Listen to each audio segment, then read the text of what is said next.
Welcome to Bed Crime Stories podcast.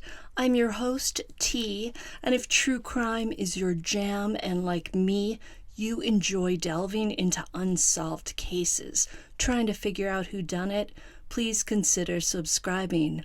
Also, if you enjoy my videos, please do me a favor and hit that like button. Good day, my true crime friend. Hope you're doing well. According to Cher of Listen to the Voices Behind the Wall, Don Wells has said that if we go back and watch all the interviews he's done, all the answers are there. So I went back to a live Q&A that Cher did with Don Wells about 10 months ago, and I was stunned when Don made the following statement 25 minutes into the video.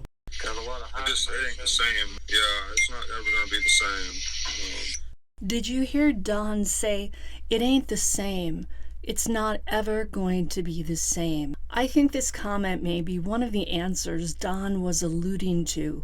The words, it's not ever going to be the same, tell me that Don has zero hope that Summer will come back and that he knows whatever happened to the 5-year-old is permanent, something that cannot be undone. In my opinion, this is Don admitting knowledge that Summer is deceased. Don also tells how Summer was taken away from the property prior to her death. And according to what he said, it dead ended down there. But the other dogs may have picked something else up, and they're not 100% accurate on everything either. But they never could pick her scent up anywhere. Yeah, they never could pick her scent up anywhere outside Ben Hill Road down there anywhere. So it's like she definitely got in the car, thrown in a car or whatever. Did you hear Don say that she definitely got in a car, thrown in a car, whatever? Now, I know he's saying this because of where the scent dog stopped at the end of the driveway or at the end of the dog trail, but he uses the adverb definitely, which tells me that this event happened. So if we run with that thought, then we have to conclude that Summer was still alive when she got in the car or was thrown in the car that whisked her away from 110 Ben Hill Road. I say this because cadaver dogs would have hit on the property if she'd died prior to being put in that vehicle. So that leaves us with two scenarios if we believe Don that Summer got into or was thrown into a car. 1, Summer was near death when she was put in the car or thrown in the car. 2, Summer was alive and well when put in the car or thrown in the car. For some reason, I always get stuck on 1, thinking Summer was near death due to some sort of accident. However, from the poll I did, I know that a lot of you guys believe Summer was sold. So those of you who believe that would have to go with scenario number 2. Then we have the words of H in his interview with Chris McDonough when he says the text he saw on Candus's phone said, "It's done."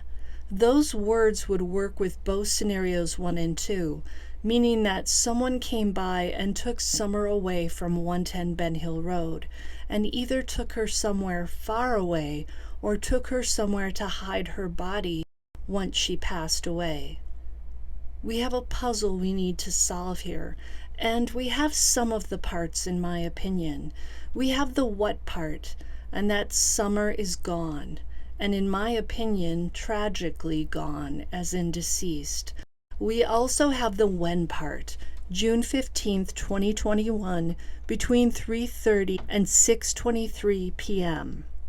That's when Summer vanished. We also have the who part, and that's the trio of Candus, Candus, and Don. The only pieces we're missing are the how, the why, and the where, as in where is Summer. 3 puzzle parts don't seem so daunting, although in this case they're everything. They're the difference between justice and no justice, and between the bleak not knowing and the light of answers. I'm convinced that Don Wells knows the how, the why, and the where, as do Candus and Grandis. I hope law enforcement offers him a plea deal to spill his guts and unburden his soul if he has one.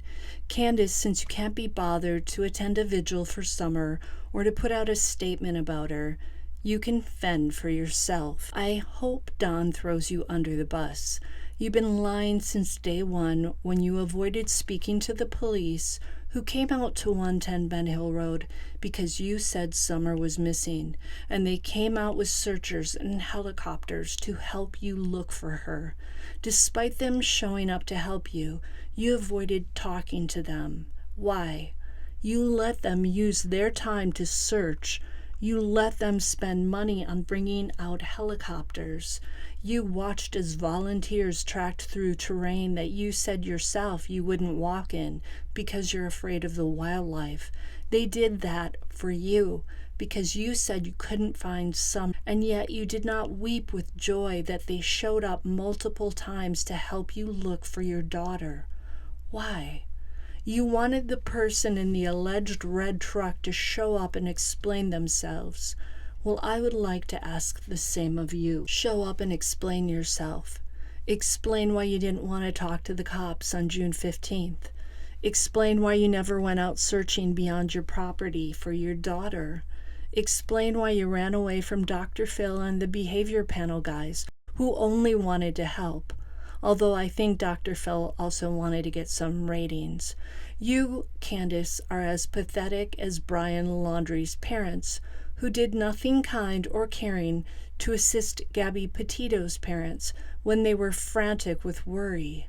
Your inaction, your lack of talking to the police that first night, your refusal to talk openly to Dr. Phil, all point to one thing: guilty knowledge. Until the next time on Bed Crime Stories.